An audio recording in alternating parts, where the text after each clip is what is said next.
오늘 나눌 말씀은 사무엘상 5장 6장입니다. 오늘 봉독해 드릴 말씀은 5장 1절로 4절까지 말씀입니다. 사무엘상 5장 1절로 4절까지 말씀 제가 봉독해 드리겠습니다. 블레셋 사람들이 하나님의 궤를 빼앗아 가지고 에벤에셀에서부터 아스돗에 이르니라. 블레셋 사람들이 하나님의 궤를 가지고 다곤의 신전에 들어가서 다곤 곁에 두었더니 아스돗 사람들이 이튿날 일찍이 일어나 본즉 다곤이 여호와의 궤 앞에서 엎드러져 그 얼굴이 땅에 닿았는지라. 그들이 다곤을 일으켜 다시 그 자리에 세웠더니 그 이튿날 아침에 그들이 일찍이 일어나 본즉 다곤이 여호와의 궤 앞에서 또다시 엎드러져 얼굴이 땅에 닿았고 그 머리와 두 손목은 끊어져 문지방에 있고 다곤의 몸뚱이만 남았더라. 아멘. 역사와 신앙 오늘 세 번째 말씀을 나눕니다. 여러분 부부로 살고 있는 가정들에게 질문하고 싶은 게 있는데요. 여러분 가정은 부부싸움을 하면 주로 누가 이기십니까? 이 질문을 듣는 순간 굉장히 자신만만하게 생각하는 분들이 있을 겁니다. 근데 제가 살아본 경험으로는 부부싸움을 하고 나면 이기는 사람은 아무도 없다는 것입니다. 왜냐하면 상처를 남기기 때문입니다. 우리가 읽고 있는 사무엘상 4장은 이제 오늘 5장 6장 읽게 되는데 4장은 이스라엘의 처참한 참패로 전쟁이 끝나는 이야기였습니다. 그리고 블레셋이 승리한 것으로 4장의 이야기는 끝이 납니다. 이스라엘은 분명히 영적으로 패배했고 군사적으로 패배했습니다. 승리는 블레셋 것처럼 보였습니다. 그런데 성경은 5장 6장 읽어보면 그렇게 기록하고 있지 않다는 것입니다. 5장 6장이 보여주는 하나님의 말씀을 보면 아무도 승리하지 못했습니다. 그리고 그 이야기의 중심에는 언약궤가 자리 잡고 있습니다. 4장부터 6장에 걸쳐서 언약궤가 계속해서 그 스토리의 중심에 있는데 언약궤와 관계된 네 가지의 동사가 나옵니다. 도표를 통해서 설명드리고 그 다음 말씀을 나누도록 하겠습니다.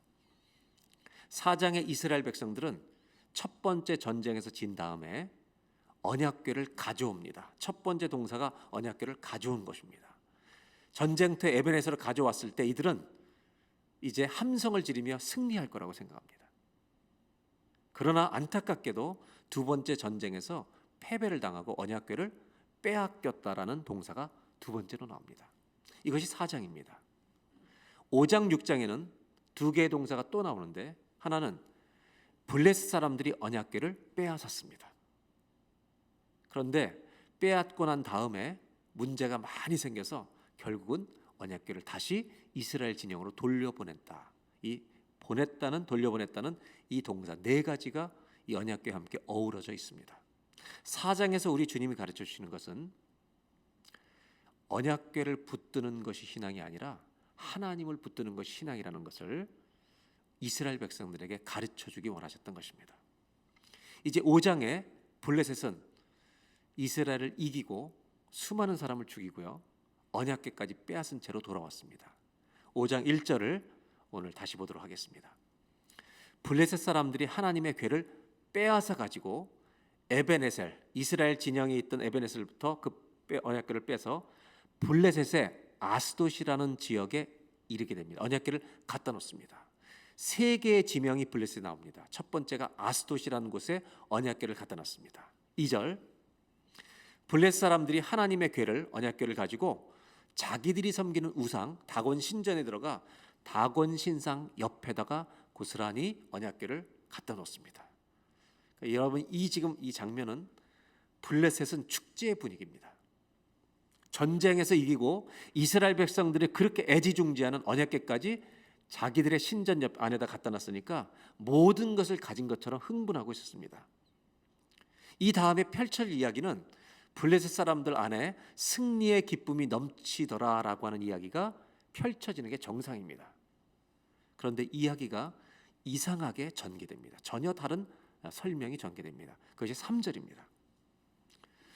아스돗 사람들이 이튿날 일찍 일어나 다곤 신전에 들어간 겁니다. 본즉 다곤이 여호와의 궤 앞에서 엎드러져 그 얼굴이 땅에 닿았는지라. 그들이 다곤을 일으켜 다시 그 자리에 세웠다라고 말합니다. 이 3절은 여러분이 그림처럼 연상해 봐야 더 이해가 쉬워집니다. 다곤 신전에 그 옆에 다곤 신상 옆에다가 언약궤를 갖다 놓고 축제 분위기였는데 다음날 아침에 들어가 봤더니 자기네가 섬기고 있는 다곤 신상이 땅바닥에 엎드려졌는데 언약궤 앞에서 마치 언약궤 앞에 예배하는 것처럼 우상이 딱 땅바닥에 엎드려 쓰러져 있는 겁니다. 하나님이 보여주신 메시지는 명확합니다. 여러분, 하나님 앞에서 모든 우상은 무너질 것입니다. 헛된 것들은 다 무너집니다. 인간이 만든 종교와 우상은 그 앞에 서 있을 수가 없는 것입니다. 그런데 안타깝게도 이 블레셋 사람들은 다곤 신상을 다시 세웁니다. 그리고 4절로 넘어가는데 더 큰 일이 벌어집니다. 그 이튿날 아침에 그들이 일찍 일어나 본즉 다곤이 여호와의 궤 앞에서 또다시 엎드려져 얼굴이 땅에 닿았고, 얼굴이 땅바닥에 닿았다는 것이 계속 표현되고 있습니다. 하나님 앞에 완전히 엎드려진 거죠. 그런데 문제는 머리가 잘라지고 손목도 끊어지고 그래서 문지방에 있고 다곤의 몸뚱이만 나왔다라고 되어 있습니다. 이 말은 신상을 세울 수 없는 지경에 이르렀다라고 표현하고 있습니다. 완전히 신상이 무너져 버린 겁니다. 하나님이 메시지는 여전히 명확합니다. 우상은 반드시 내 앞에서 깨진다. 여러분, 과연 다곤 신상을 무너뜨린 것은 누가 한 것입니까? 언약궤가 한 것이 아닙니다. 하나님이 행하신 일입니다. 그 이야기는 조금 더 그 다음에 펼쳐집니다. 블레셋 사람들이 당하고 있는 이때 하나님은 언약궤를 빼앗아간 블레셋 사람들에게 재앙을 내리기 시작하십니다. 5장 6절입니다. 여호와의 손이 아스돗 사람에게 엄중히 더하사, 이 표현은 세 개의 도시에 똑같이 반복되는 표현입니다. 여호와의 손이 아스돗 사람에게 아주 무겁게 엄중히 지금 임했다는 겁니다. 하나님의 재앙이 임해서 독한 종기의 재앙으로 아스돗과 그 지역을 쳐서 망하게 하니, 언약궤를 갖다 놨던 아스돗이란 도시에 하나님이 재앙을 내리셨다는 겁니다. 이 지금 6절은요 전염병이 왔다는 것입니다. 여러분, 6절을 읽고 나서 어떤 생각이 드십니까? 블레셋이 승리한 분위기입니까? 블레셋이 과연 이겼다고 축제를 벌일 수 있는 분위기입니까? 전혀 반대의 이야기가 펼쳐지고 있습니다. 성경은 이 문제가 지금 블레셋이 이겼다고 말하고 있지 않습니다. 하나님이 블레셋으로 하여금 승리를 누리지 못하도록 하고 계시다는 것을 보여주고 있습니다. 7절입니다. 이 사람들도 사건을 해석하기 시작합니다. 아스돗 사람들이 이를 보고 이르되 이스라엘 신의 궤를 우리와 함께 있지 못하게 할지라. 저 궤가 온 다음부터 이상한 일이 생긴다. 그의 손이, 하나님의 손이 우리와 우리 신 다곤을 친다. 해석을 하기 시작합니다. 8절입니다. 이에 사람을 보내어 블레셋 사람들의 모든 방백을 모으고 이르되 우리가 이스라엘 신의 궤를 어찌하려 하니, 그들이 대답하되 이스라엘 신의 궤를, 언약궤를 가드라는 도시로 옮겨가라 하므로 이스라엘 신의 궤를 옮겨가는데 두 번째 도시가 가드라는 곳으로 간 것입니다. 하나님은 지금 이 지역에, 아스돗이라는 지역에 전염병을 내리셨습니다. 팬데믹 시대에 이 성경을 읽으니까 더 실감이 나요. 성경 속의 전염병은 하나님의 심판일 때가 굉장히 많습니다. 그래서 가드로 옮깁니다. 동일한 사건이 가드에서도 일어납니다. 9절입니다.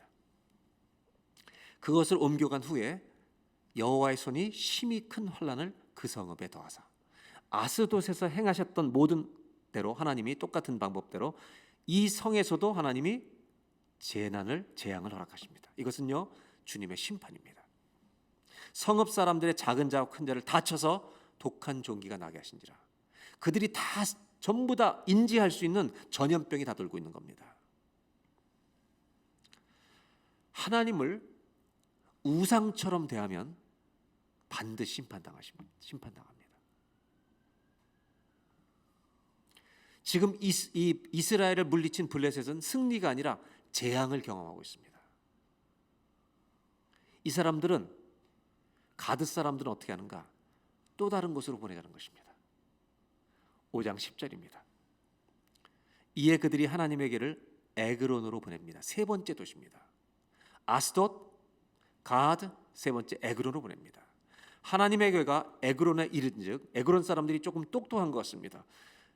부르짖어 이르되 그들이 이스라엘 신의 교회를 우리에게로 가져다가 우리와 우리 백성 이 도시 사람을 죽이려 한다 하고 11절 이에 사람을 보내어 블레셋 모든 방백을 모으고 이르되 이스라엘 신의 괴를 보내어 그 있던 곳으로 돌아가게 하고 우리와 우리 백성이 죽임 당함을 면하게 하자 하시니 뒷부분입니다.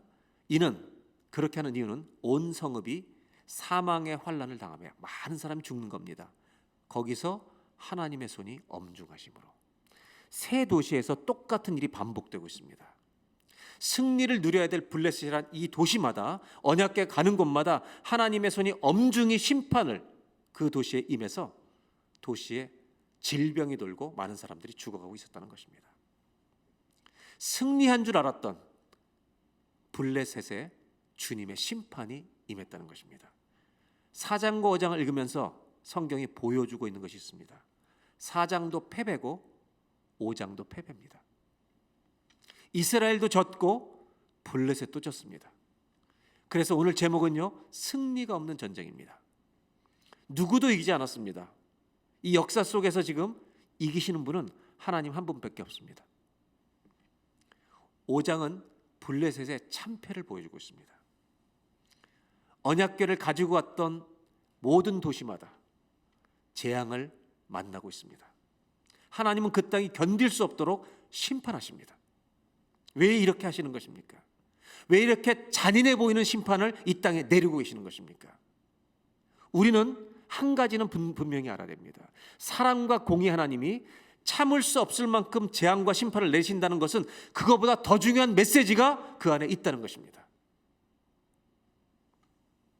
승리 없는 전쟁 이야기 속에서 하나님은 아주 강력한 메시지를 블레셋과 이스라엘에게 주고 계시다는 것입니다. 그건 뭐냐 하면 하나님을 이스라엘이든 블레셋이든 관계가 없습니다. 하나님을 우상처럼 대하면 우리는 반드시 죽는다는 것입니다. 하나님을 우상처럼 섬기면 그 끝은 심판입니다. 하나님은 하나님으로 대해야 합니다. 이스라엘과 블레셋의 공통점이 있었습니다. 우상 취급을 한 것입니다.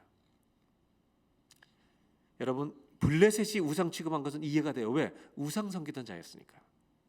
그러나 이스라엘이 하나님을 우상처럼 대한다는 것은, 우상화한다는 것은, 신앙을 우상한다는 것은 이해가 안 되는 것입니다.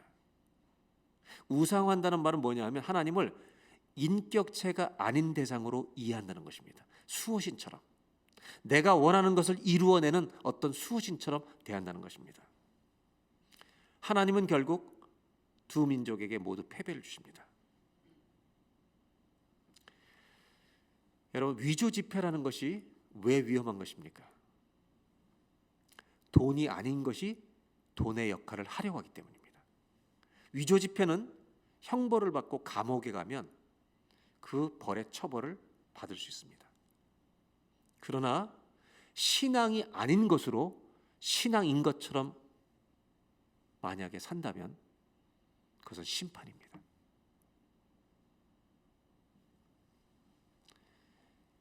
두 민족의 패배를 통해 하나님이 우리에게 주신 첫 번째 교훈이 있습니다.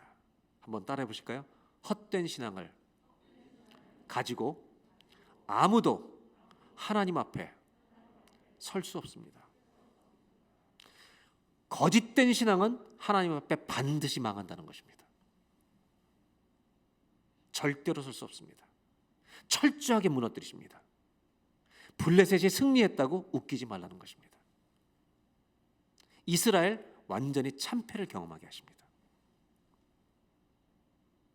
저와 여러분들의 신앙이 오늘 예배를 통해 혹시라도 잘못된 모습으로 변질되어 가는 모습이 있었다면 다 무너뜨리는 예배가 되기를 바랍니다. 여러분, 잘못된 예배가 무너져야 참된 예배는 살아나는 것입니다. 하나님은 이스라엘을 망하게 하려는 게 아닙니다. 블레셋을 심판으로 끝장내는 게 아닙니다. 하나님의 손은 두 민족 전부, 온 세상이 하나님을 하나님으로 예배하는 자리에 서기를 원하십니다. 오늘 두 번째 생각하라는 게 있습니다. 그렇다면 우리의 신앙은 왜 분명히 잘 믿었었는데 잘못된 신앙으로 변질되려고 하는 경향을 갖고 있을까? 왜 변질될 때가 있을까? 이것을 좀 생각해 보려는 것입니다. 블레 사람은 좀 밀어놓고요. 우상 숭배하던 사람들이니까. 이스라엘 백성들은 하나님을 믿던 사람들인데 왜 이렇게 됐을까? 우리가 역사적으로 사사시대를 통교한 끝이라는 것을 아셔야 합니다. 사사시대는 자기 소견대로 행했던 사람들입니다. 자기 소견대로 사는 사람들, 이런 삶에 익숙해질수록 하나님을 우리가 조종하려고 합니다. 그 시대의 산물입니다. 저는 오늘 이 부분에 대해서 우리 모두가 좀 솔직해질 필요가 있다고 생각합니다. 신앙이 변질되는 이유를 우리가 잘 깨달으려면 우리 자신에 대해서 정직해져야 합니다.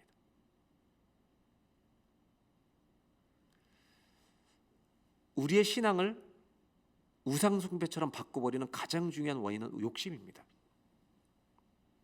여러분, 돈이라고 하는 것은 사람들의 현대사회 속에 정말 무섭게 우상처럼 자리 잡고 있습니다. 돈, 성공 이런 것들은요, 예수 믿는 사람들의 가정에서도 하나님처럼 지금 우리 앞에 와 있습니다. 이삭과 리브가는 에서와 야곱 쌍둥이 아들이 있었습니다. 리브가는 야곱을 더 사랑했습니다. 아버지 이삭, 남편 이삭이 나이가 점점 들어서 이제 세상을 마치려고 할 때 장자에게 축복하려고 하는 것을 알고 어머니 리브가는 야곱의 축복받도록 계획을 꾸립니다. 그때 리브가 둘째 아들 야곱은 어머니 리브가에게 어머니, 제가 만약에 가서 눈이 안 보인다고 해서 축복을 받으려고 했다가 야곱인 줄 알아보고 저주를 받으면 어떡합니까? 이렇게 망설이면서 어머니한테 거절하려고 할 때, 여러분, 어머니였던 리브가 했던 그 유명한 말을 기억하십니까? 저주는 내가 받을 테니까 걱정하지 마라. 한국 엄마들보다 더 열성적입니다. 저주는 내가 받겠다는 거야. 넌 말 내가 시키는 대로만 해. 여러분, 욕심이 지배하면 하나님의 기준이 보이지 않습니다. 윤리를 상실하는 것은 뭐 일도 아닙니다. 하나님의 음성이 들리지도 않습니다. 성공에 사로잡히면 얼마든지 주님의 기준을 버릴 수가 있습니다. 하나님이 무엇을 말씀하시는지 그분의 인격적인 메시지를 못 듣습니다. 그래서 성공이 우상화되는 순간 나를 성공시켜주는 신을 구하게 됩니다. 그래서 하나님을 믿는다고 하는 형식은 다 갖고 있지만 내가 하나님을 조정하고 싶어 하는 겁니다. 컨트롤하고 싶어 하는 거죠. 거꾸로 내가 원하는 것을 하나님이 안 들어주시면 우리는 주님께 섭섭한 병에 걸리기 시작합니다.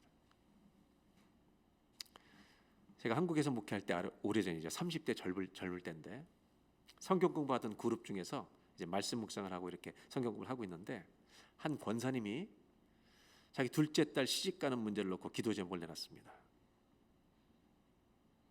그 기도 제목이 12가지예요. 근데 사윗감을 구하는 기도 제목이 12가지. 그 12가지 중에 한 가지가 제가 잊혀지지 않는 기도 제목이 있어요. 우리나라에 몇 대 대기업에 다니고 있는 남자여야 합니다.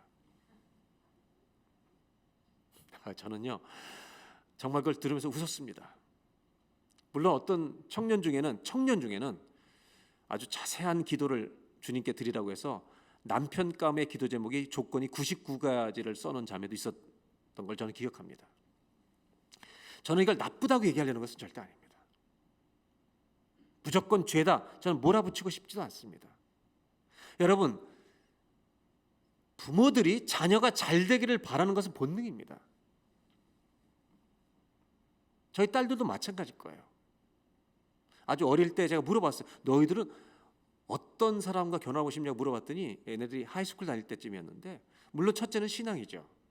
둘째, 키 큰 거. 너 내 옆에서 그럴 수 있니, 얘네들이?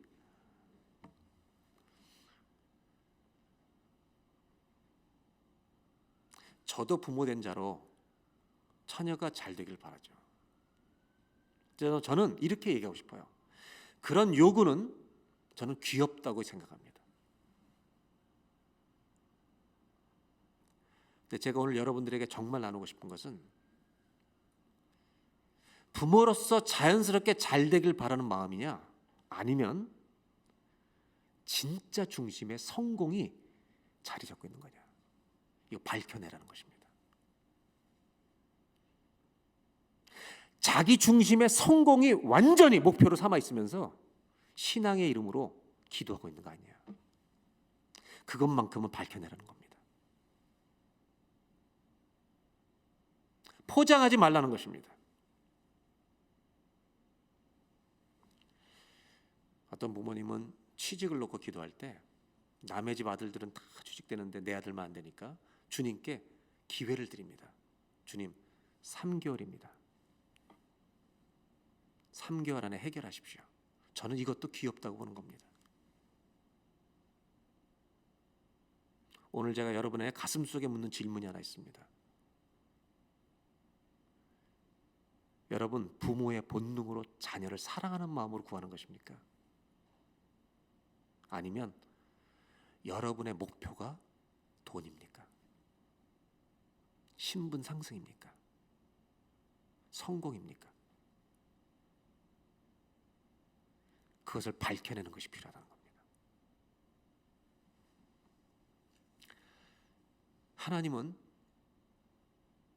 하나님을 이렇게 취급하는 이스라엘 백성들에게 언약궤를 빼앗기는 수치까지 당케 하십니다. 언약궤를 가지고 좋아하는 블레셋 사람들에게 재앙과 심판을 내리십니다. 이렇게 수많은 죽음들을 허락하시며 통과하게 하시면서 하나님이 우리에게 주는 메시지는 뭐냐? 참된 신앙이 뭔지 나랑 생각 좀 해보자는 것입니다. 여러분, 우리는, 나 자신은 무엇을 추구하는 사람입니까? 우리들은 변질될 가능성이 있는 사람들입니다. 하나님을 우상으로 바꿔버릴 수 있는 사람들입니다. 오늘 두 번째로 나누고 싶은 것은 참된 신앙이 뭔가, 이것을 나누려고 하는 것입니다. 한번 따라 하실까요? 참된 신앙은 성공을 구하는 것이 아니라 순종을 구하는 것입니다. 저와 여러분의 중심에 주님이 있기를 바랍니다. 성공이 자리 잡으려고 하면 기도로 무너뜨리시길 바랍니다. 나도 모르게 그게 들어오는 것입니다. 그것이 신이 돼버리는 겁니다. 나이에 관계가 없습니다, 여러분. 젊은 아이들에게도 이런 마음이 다 자리 잡을 수 있습니다. 결혼이 신분 상승을 목표로 한다면 그 결혼은 패배로 끝이 날 것입니다. 주님은 4장의 이스라엘의 패배, 5장의 블레셋의 심판을 통해 참된 신앙은, 주님이 가르쳐주기 원하시는 신앙은 성공을 먼저 구하는 게 아니라 주님의 말씀에 순종하며 따라오는 것, 이것이 처음부터 끝까지 참된 신앙이라는 것을 역사 속에서 가르쳐주기 원하시는 것입니다. 저와 여러분이 끝까지 순종을 구하는 길에 서 있기를 주님의 이름으로 기원합니다. 마지막으로 나누려는 것은 이제 블레셋 사람들의 고민에 대해서 나누려고 합니다. 새 도시에 다 재앙이 맙니다. 뭔가 해결을 지금 해야 됩니다. 6장 1절을 보겠습니다. 여호와의 궤가 블레셋 사람들의 지방에 있은 지 7달이라 7개월 동안 이 언약궤는 빼앗겨 있었습니다. 2절, 블레셋 사람들이 자기네 제사장들과 점치는 사람까지 다 불러서 뭐라고 말하냐면, 이 여호와에게 우리 뜨거운 감자인 이 문제를 어떻게 하면 좋겠니? 어떻게 할까? 그것을 어떻게 그 있던 곳으로 보낼 것인지 우리에게 가르치라고 제사장들과, 우상을 섬기는 제사장들과 점치는 사람들에게 물어봅니다. 3절에 그들이 놀랍게 대답을 합니다. 이스라엘 신의 궤를 보내려거든 그냥 보내지 말고 속건제를 드려야 할지니라. 이 여러분 우상 섬기는 사람들이 하나님의 마음을 진정시켜드리기 위해서 속건제를 보내라고 말합니다. 그리하면 병도 낫고 그의 손을 너희에게서 옮기지 아니하는 이유도 알리라. 그래서 어떻게 하냐면 7절에 새 수레를 하나 만들고 멍에를 메어보지 아니한 젖나는 소, 즉 어미소 2마리를 끌어다가 수레를 매게 하고 거기다 이제 언약궤를 실 건데 그 송아지들은 떼어 집으로 돌려보내게 합니다. 송아지와 어미소를 분리시키라는 것입니다. 이유가 있습니다. 8절입니다. 여호와의 궤를 가져다가 수레에 싣고 속건제로 드릴 우리가 범죄하였나이다 하는 속건제로 드릴 제물을 상자에 담아 궤 곁에 두고 그것을 보내어 수레에 실어서 가게 하라는 겁니다. 이렇게 하는 이유가 있습니다. 9절 보고 있다가 만일 그 궤가 이 2마리의 어미소가 지고 가는 수레 궤가 본 지역기로 올라가서 벳세메스로 이 소가 그대로 똑바로 가면 이 큰 재앙은 하나님이 우리에게 내리신 게 맞다는 겁니다. 왜냐하면 그렇지 아니하면 이 소가 돌아오면 우리를 친 것이 그의 손이 아니라 이건 우연히 당한 재앙이다. 이렇게 해석하는 이유가 있습니다. 그건 뭐냐면 여러분 생각해 보세요. 어미소들이 송아지들하고 헤어지면 어디로 가고 싶은 거예요? 벳셈에서 이스라엘로 가고 싶어요? 자기의 새끼들이 있는 곳으로 가고 싶은 게 정상이에요. 돌아가는 게 정상이라는 거예요.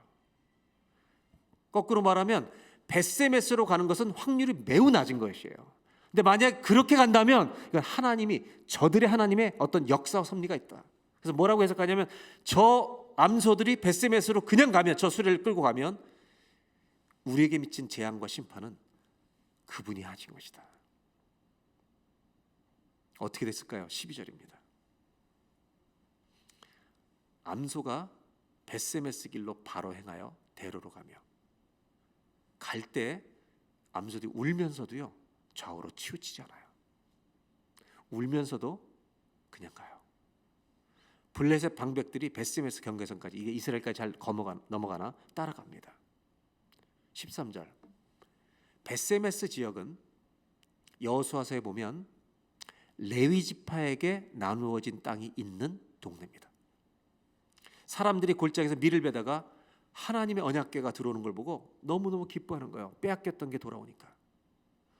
14절 수레가 벳세메스 사람 여호수아의 밭 큰 돌 있는 곳에 이르러 선지라 무리가 수레 나무를 패고 암소들을 거기서 번제물로 여호와께 바치는 겁니다. 이것이 언약궤가 돌아오는 과정을 보여주고 있는 장면입니다. 이렇게 언약궤는요 수많은 사연을 거쳐서 이스라엘 땅 벳세메스로 돌아오게 됩니다. 그리고 블레셋 사람들은 이제 해석을 바르게 하게 됩니다. 우연이 아니다. 우리가 당한 모든 재앙과 심판은 하나님이 행하신 것이다. 여기까지가 6장의 이야기입니다. 저는 한 가지 질문을 드리고 싶습니다. 언약궤가 이스라엘로 다시 돌아오게 되는데 이스라엘 사람들이 한 것이 무엇이 있습니까? 이것을 묻고 싶은 겁니다. 오늘 성전에 오신 분들이 많이 있는데 대답해 보세요. 언약궤가 자기 백성들 이스라엘 백성들에게 돌아오기까지 이스라엘 백성들이 한 일이 뭐가 있습니까? 있어요, 없어요? 아무것도 없다는 것입니다.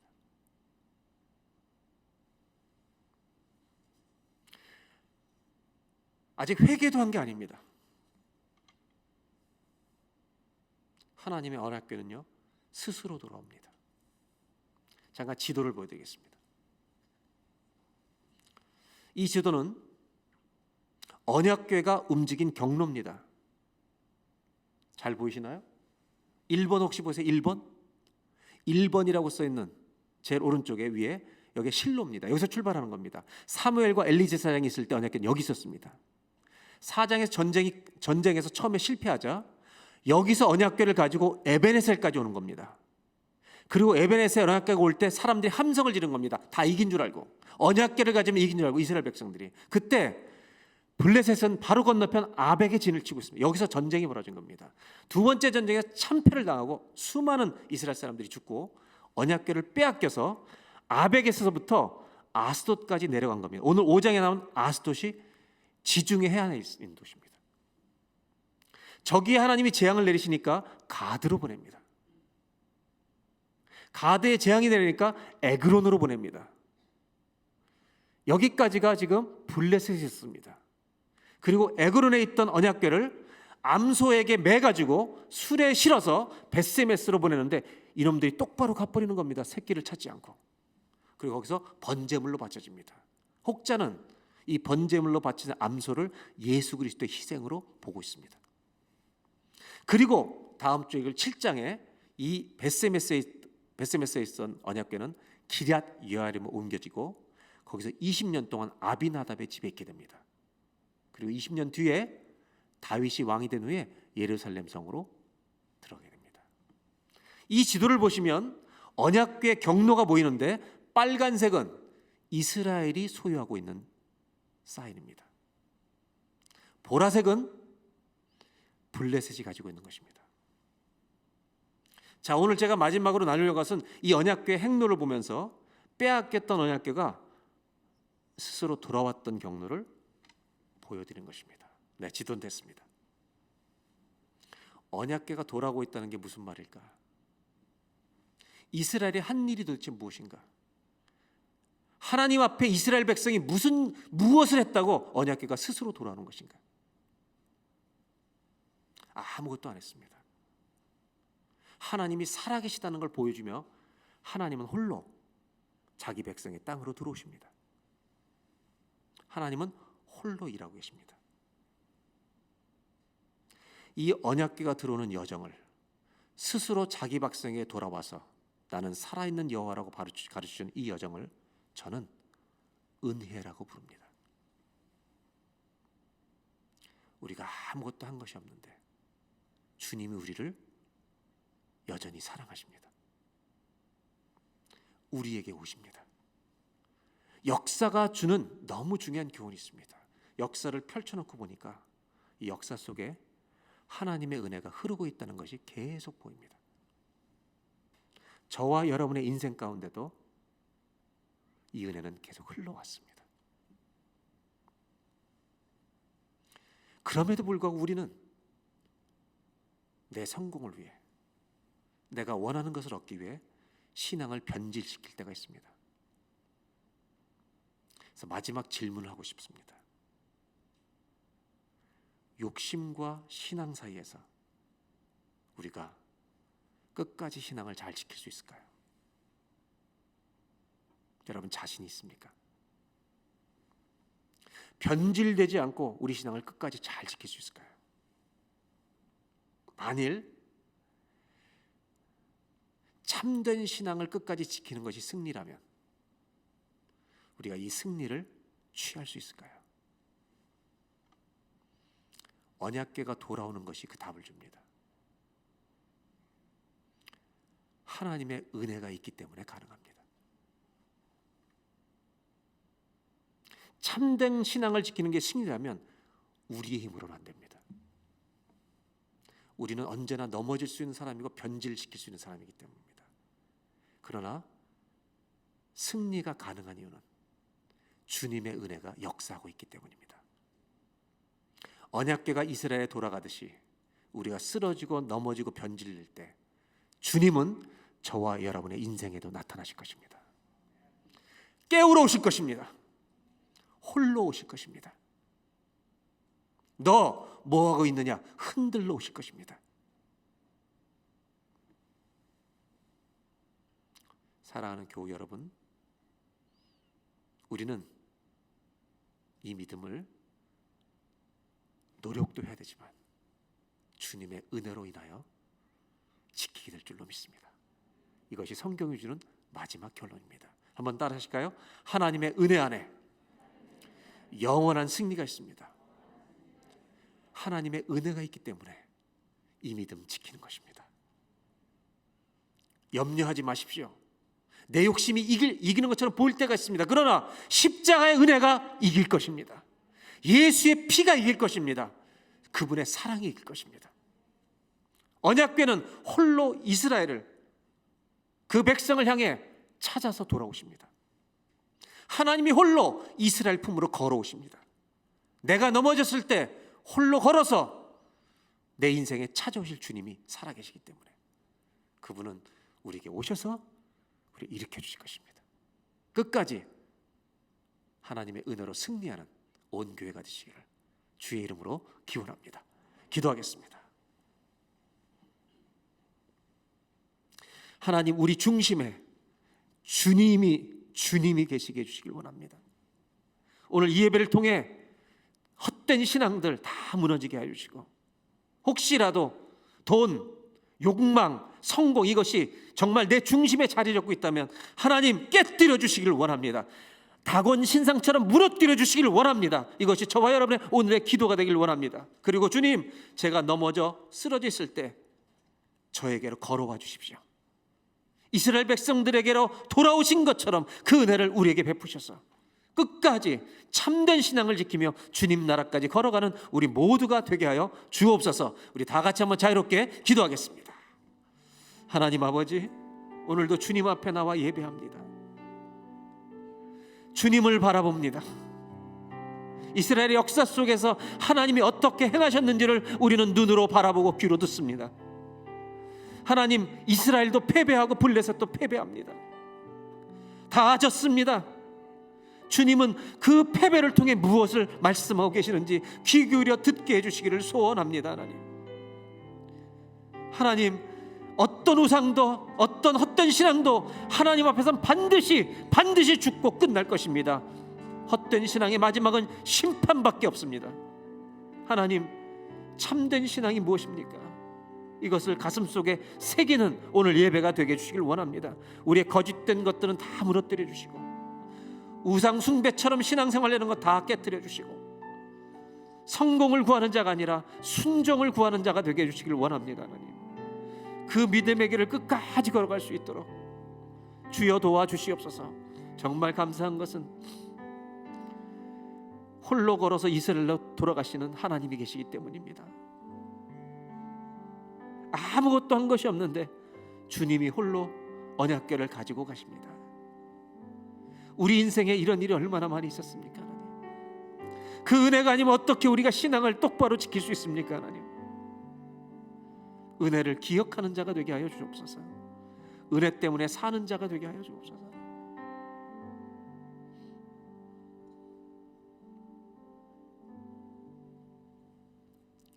하나님 아버지, 우리에게 말씀을 주셔서 감사합니다. 이스라엘의 역사 속에서 말씀하시는 하나님, 주님의 음성에 귀 기울이는 예배가 되게 하여 주옵소서. 어떤 우상도 어떤 헛된 신앙도 가지면 너희는 죽는다고 말씀하시는 것 가슴판에 새기게 하여 주옵소서. 우상 숭배의 마지막은 심판밖에 없습니다. 하나님, 우리의 신앙의 여정이 나의 성공을 구하는 데 초점이 맞추어져 있지 않게 하시고, 순종하는 것에 초점이 맞춰지도록 주여 도와 주시옵소서. 이스라엘 백성들이 다 쓰러져 있을 때 홀로 언약궤를 옮겨가시는 주님을 바라봅니다. 그들을 버리지 않으시겠다고 다시 그 땅으로 가시는 주님, 우리에게도 얼마나 많이 이런 일을 행하셨습니까? 우리에게도 얼마나 자주 이런 일을 행해 주셨습니까? 그 은혜를 잊지 않는 저희들이 되게 하여 주옵소서. 우리의 믿음을 지키고 영적으로 승리할 수 있는 그 은혜가 있기 때문입니다. 이번 한 주간 동안도 주님의 은혜를 붙들고 기억하며 순종의 길로 걸어가는 우리의 신앙 여정이 되게 하여 주옵소서. 우리 주 예수 그리스도의 이름으로 기도하옵나이다.